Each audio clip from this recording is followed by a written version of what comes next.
Coming up now on Animal Outtakes, it's a refuge for hundreds of animals, and it takes the help of the entire community to run a facility like this. Can our pets experience loss?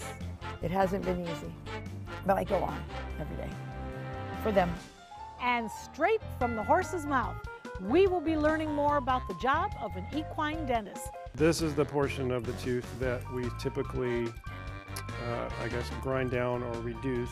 This and much more straight ahead on Animal Outtakes.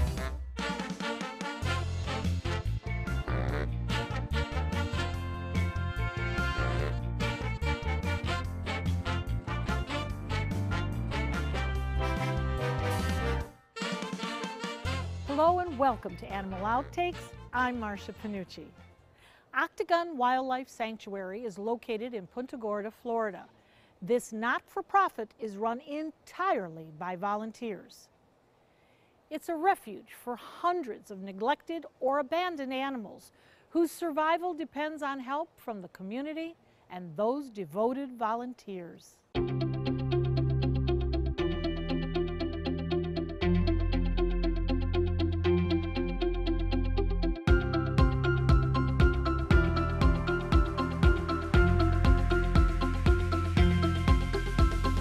Jackie, we're here in this beautiful hidden gem in Charlotte County called Octagon Wildlife Sanctuary.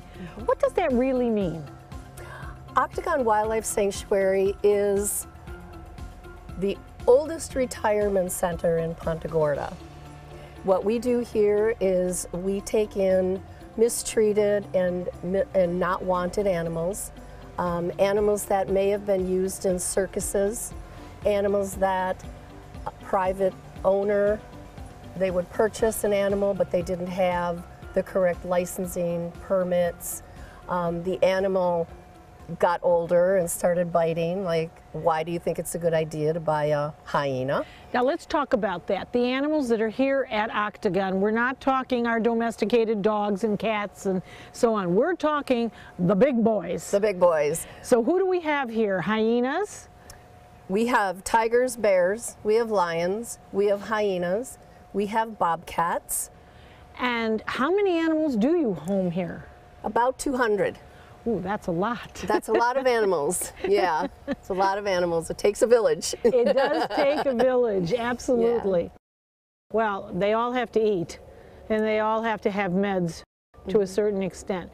What kind of a budget do you have to have, and who helps you with this? Well, our budget pretty much relates to our donations. We go through probably 8,000 to 10,000 pounds of meat a week. We go through a couple hundred pounds of vegetables and fruits almost daily. These are, as you point out, wild animals. How do you get close? I don't think you just throw the food, do you? We do not. We have feed holes. An aggressive animal will be locked out. You can see the door here in the middle of the enclosure. That's called a lockout. So we move the animals to one side of the enclosure, we close that door, and then it's safe for us to go into the enclosure. It's almost like when we get an animal, no matter what they've been through in their prior life, when they settle into this new environment, they trust us. I've always found that incredible, because we've got bears that were beaten with pipes. We've got tigers that were used in circuses that were beaten because they didn't perform. So when we can create this bond, even though it's from a distance, they trust us, they know what we're doing, they know we're not going to hurt them. They get fed every day, so they're just in a better place. Now we must mention, of course, this is a sanctuary. Yes. And so once the animals come here, they will live out their days here. They will, yes, because all of the animals that we've taken in are either confiscations from people that didn't have the right permits, they didn't have any license, they were abusing the animal, they just couldn't care for the animal anymore because it got too big, it started to bite, those types of things. All of these animals have been born and raised in captivity. None of our animals have ever been in the wild. And some of these animals are even 15 to 20-year generation bred.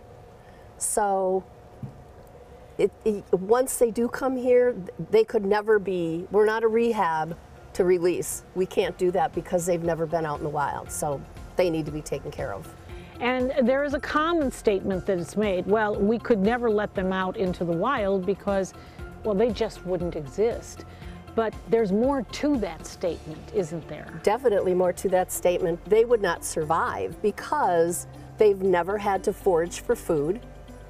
A lot of these animals are declawed, that they came that way to the sanctuary.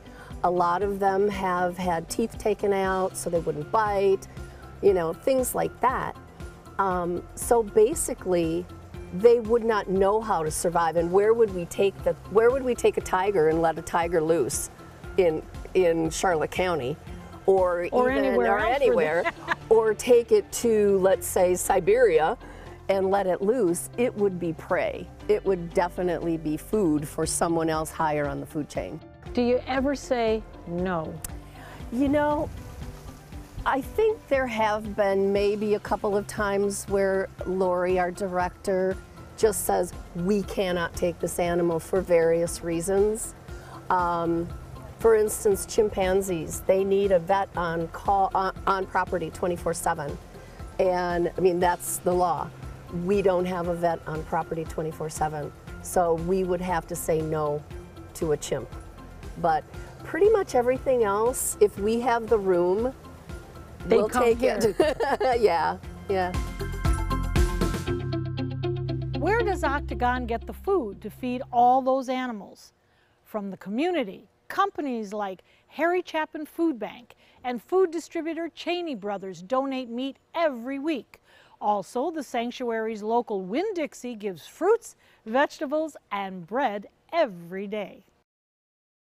As a pet owner, I've lost so many pets, and each time they take a little bit of my heart with them.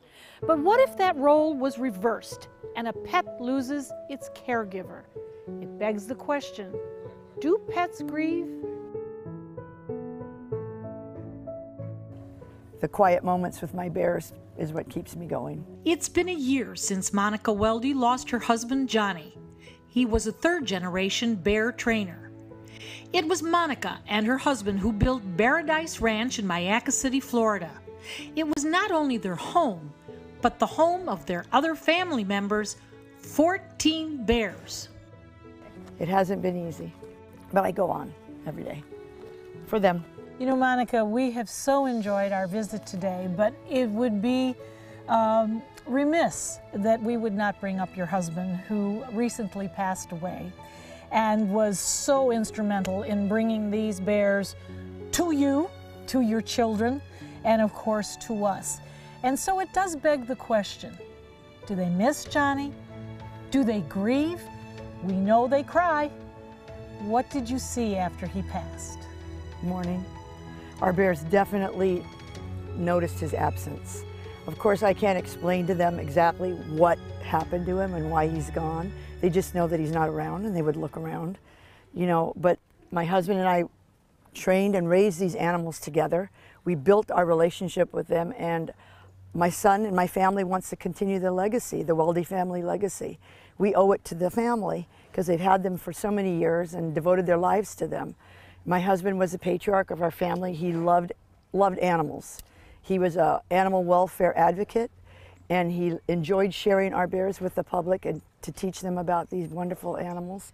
And I am so blessed that I have been able to spend my life, and my wonderful husband was the best partner I ever could have asked for. It's changes in your pet's behavior that you may notice after a loss. They get worried. And is it okay, are they grieving, or are they just worried because their stability is gone and they're trying to figure out what to do? It does have the same kind of effect on them. When the caretaker leaves, Okay. and you've got a grieving dog or a cat, because most of us have the domesticated small animals, what can we do to get them over this? Yeah, so if it's part of your family that's gone, then it's a little bit easier because the dog is, or the cat is already into that same household. And then sometimes I'll start out just trying to mimic what the other person did for them. Like if they're used to going for a walk, I try to keep that routine kind of the same. If it's the owner give up that's died and it's gone to a rescue facility, then sometimes it's more difficult because I try to figure out what they're used to doing and what they've been doing. For Monica, keeping the family routine is what helps them all cope with loss. We love our bears and we hope to continue it in his honor.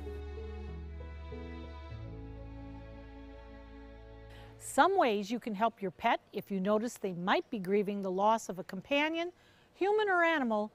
Give that pet a little more attention. Maybe another walk or a special treat during the day. There is only 2 species of alligators found in the world. Here in the States we have one, and we'll learn about the other type of alligator next. Many active duty servicemen and women face a dilemma as they prepare for deployment. Who will look after their canine companion until they return? Dantes Den provides temporary boarding for their dogs as they serve. We honor the trust placed in us by members of the armed forces by giving their furry friends loving care, spacious dens, on-site veterinary care, and plenty of room to run and play. For more information, go to dantesden.org or call 844-DANTES-DEN. People have asked me what it'll cost to restore all the corals back to the way they remember. But I have to ask them, what will it cost if we don't do anything?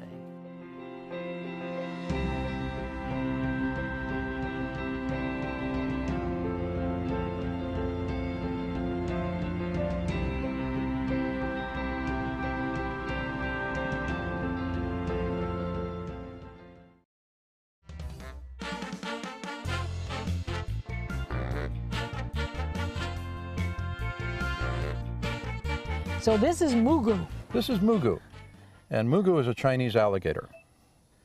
As you can tell, a lot different from the American alligator that you're familiar with. She's a full-grown girl. She's a full-grown female. In her lifetime, she may get to be 5 feet, maybe a little over 5 feet in length. They are the most critically endangered of all crocodilians. There may be fewer than 50 of them left in the wild. And there are a couple of facilities that have large numbers of them in captivity. By large, I mean, a few hundred. But unfortunately, most of those animals are too closely related to be breeding. I've been working with the Chinese alligators for many years. They're remarkable creatures, absolutely remarkable. Very intelligent, very large eyes, excellent eyesight. And they've got the loudest voice of any crocodile for their size. On a quiet night, you can hear her for almost 2 miles. Oh my. When she's grunting or bellowing, calling to a boyfriend, she might be. We're trying desperately to keep these guys from becoming a memory. And it's such a shame because so many of the things that caused their demise were the opposite of what they are. Right. The Chinese people were killing them because they would get into the rice paddies. Leave them alone, they eat rats. Ah. They lose almost 1/3 of their crop every year to rats. These guys are harmless creatures. They're small. They just want to be left alone, live their lives. Now, how old is she? She is around 30, so she's a youngster. Oh, she's a youngster. She's a youngster. We're not sure how long they live, but we know they go past 100.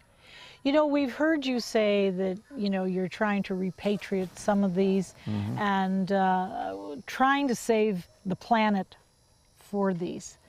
Again, why is this important to us? Other than those of us who are in the animal advocate business. More reasons than I could tell you in a short conversation, but let me just give you a couple.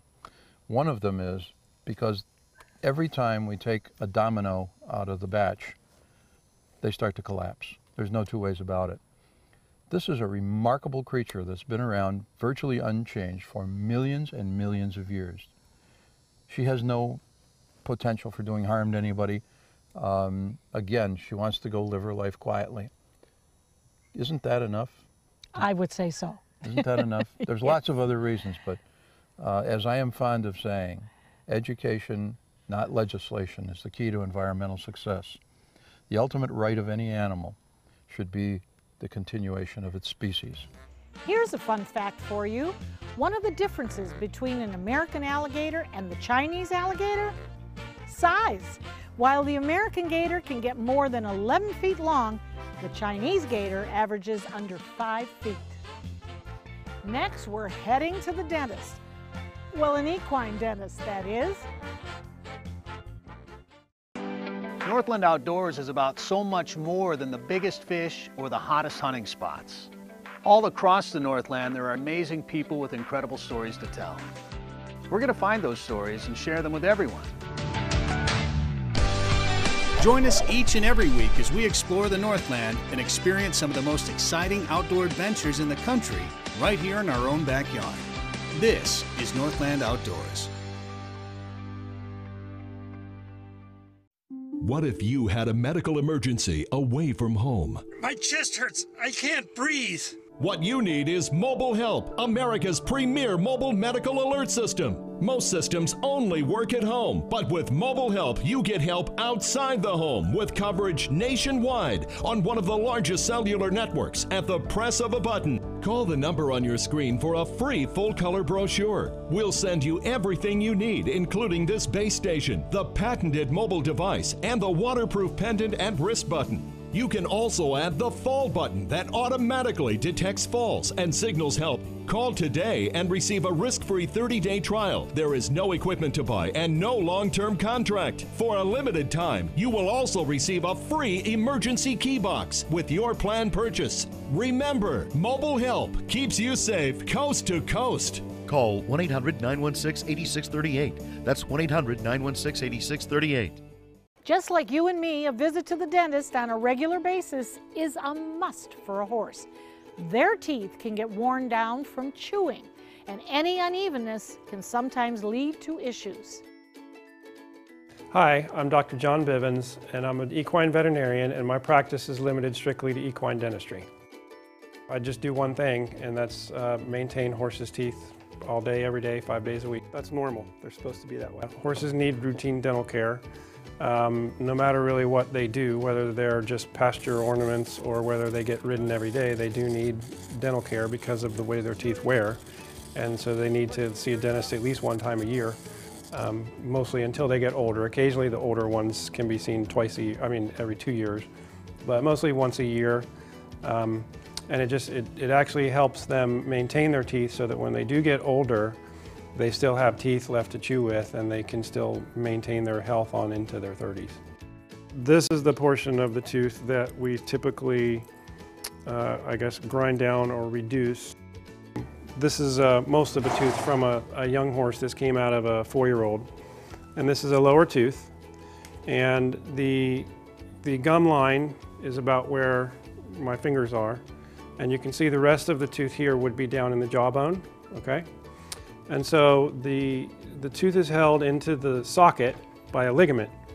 And this ligament acts like a rubber band or slingshot, if you will, so that as they chew on this part of the tooth, it wears the tooth off, and the ligament moves the tooth up into the mouth so that it replaces what gets worn away. So as they get older, this process continues until eventually they do pretty much run out of tooth. But if you keep that wear pattern the way it is supposed to be in the horse, their teeth will last much longer. A horse generally is a prey animal. And in the wild, if you're a prey animal and you show that something's wrong, you're the first one to get eaten. So they hide the pain very well just until they can't take it anymore. The other theory that goes along with that is this eruption of this tooth is very slow and it takes place over a long period of time. So as the dental conditions get worse, it's a slow, gradual thing. So the horse gets used to it. It's not all at one time. It's a slow, gradual build-up process over a period of years, and so they adjust to that.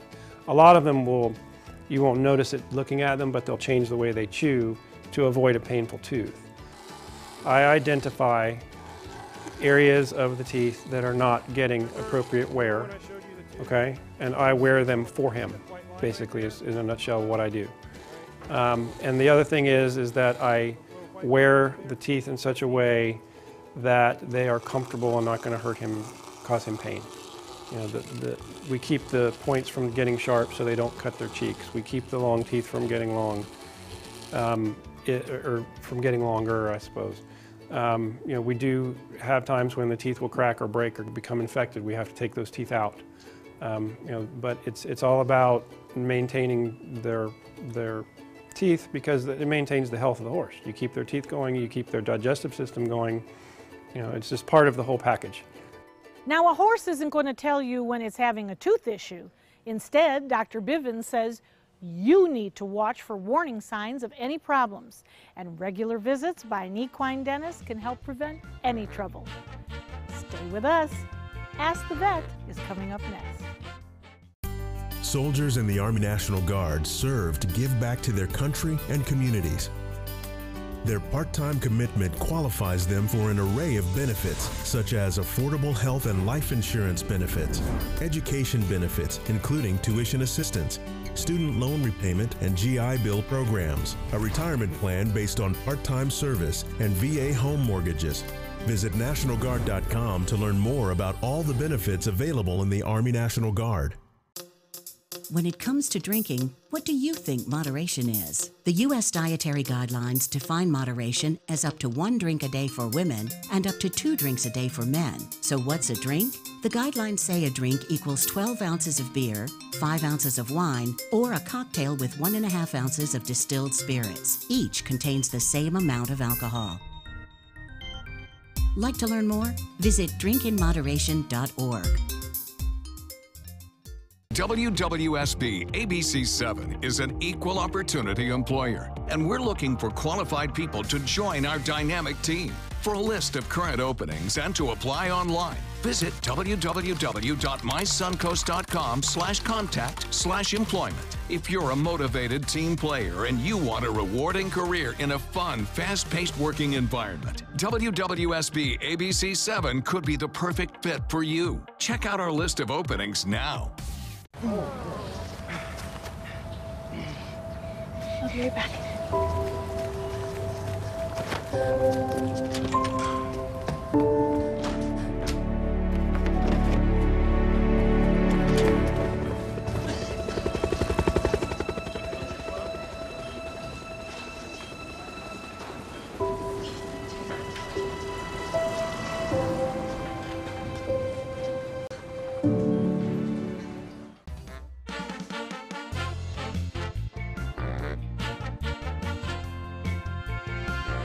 Dr. Glassman, those of us who have large breed dogs, and we certainly do, and we love them, but we're always very cautious about arthritis. Can you tell us, can we prevent it? Can we help it? Can we stave it off? Yeah, we can do a little of all of that. Large breed dogs, people are always familiar with hip dysplasia. We've all heard that. Hip dysplasia is a genetic predisposition to having malformation of the bones, the joints, the tendons, the joint capsule, whatever. It's probably multifactorial, but we know there is some inherited component for large breed dogs to have hips that will become malformed as they grow and then lead to arthritis as they get older. Now, when we talk of large breed dogs, I have giant schnauzers. Mm-hmm. They are prone. Certainly have Zeus, who is very prone. Mm-hmm. What are some of the other breeds that we should be conscious of? Pretty much most of them, Dobermans, Great Danes, pretty much any large breed dog can have it. Some are more predisposed than others. I don't know the statistics off the top of my head.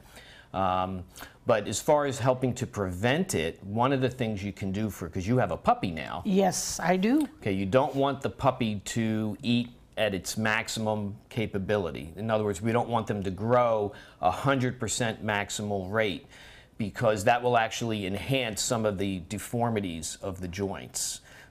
So to feed a puppy, I usually recommend 3 times a day, and just a general guideline would be don't let the puppy grow to the point or get fat enough where you can't easily feel the ribs. That's my general guideline I tell most everybody, is you should easily feel ribs. Now on breeds like Dobermans, Great Danes that have a very fine coat, you should almost see the ribs, especially kind of like when they turn sideways, you can get a hint, oh, there's the ribs. But like now you have a Shepherd and they're furry and you have to feel, so you want to be able to feel ribs. So don't let puppies get fat and grow so fast that it's absolutely maximal, that can actually induce some additional issues. Now Remy is, at this point, he is not yet 4 months old. He will be very shortly, but he's about 32 pounds, but very lanky, good, very lean. Good. And is he on the right track? Yeah, he looks good from what I've seen. Okay, yeah. Good. So now what do we do? Is there something, Dr. Glassman, that some supplements, something that we can start early that will get them all right, through? before we get to that, but I do want to talk about supplements. Another thing to do for puppies, large breed growing puppies, don't exercise them like crazy. Actually, if you let them jump and pound, for hours a day on their joints, that will induce inflammation, which can enhance arthritis down the road. So certainly you've got to exercise and you got to play, but I don't want 3 or 5 hours a day running and jumping, and don't, try to keep it just modest exercise. You can actually do some damage to the joints. Then when they're older, some people do recommend giving them nutritional supplements like glucosamine chondroitin are some of the more common ones you hear and see and you can buy over the counter or through your veterinarian.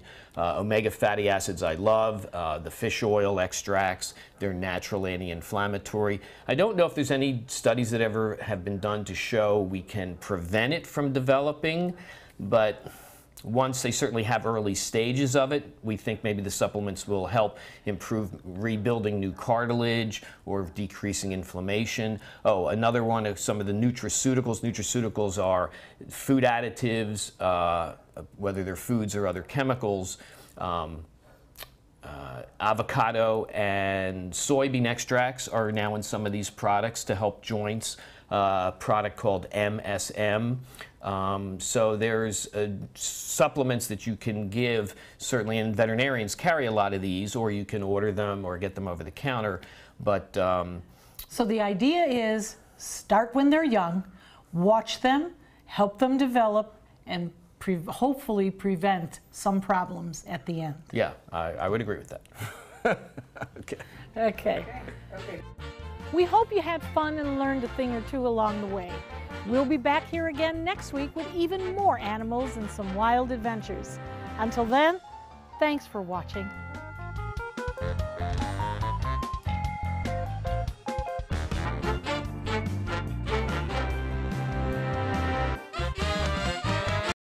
It's me, Artie. Come see what I collected from the Creative Galaxy in my idea box. Transform your world. Will you help me make art? Each one of our journeys keeps us young. Before you throw it away, Hey, I have an idea. think outside the box. We'll never get older. Each one Go be amazing! Give your cardboard box another life. Recycle. Everybody can make something, because I think everyone has a spark of creativity, and the reason that I have to keep making is because I don't think my life would be as fulfilling without it. If you make things yourself, that means you're not cowering in fear. You're out there taking chances. That, I think, is my way of saying I love you to the world. All right, now I want to hear why you make. Share your own Why I Make story today. Visit whyimake.org. Enjoy some of the best Suncoast restaurants on me. Just go to mysuncoast.com/dining, sign up for the newsletter if you haven't already, and you can win a $50 gift card to a restaurant in our area. We'll pick a winner each week, so go on our website and sign up now. Get breaking news alerts focused on the Suncoast. Download the ABC7 News app. Watch Good Morning Suncoast on ABC7, weekdays starting at 5.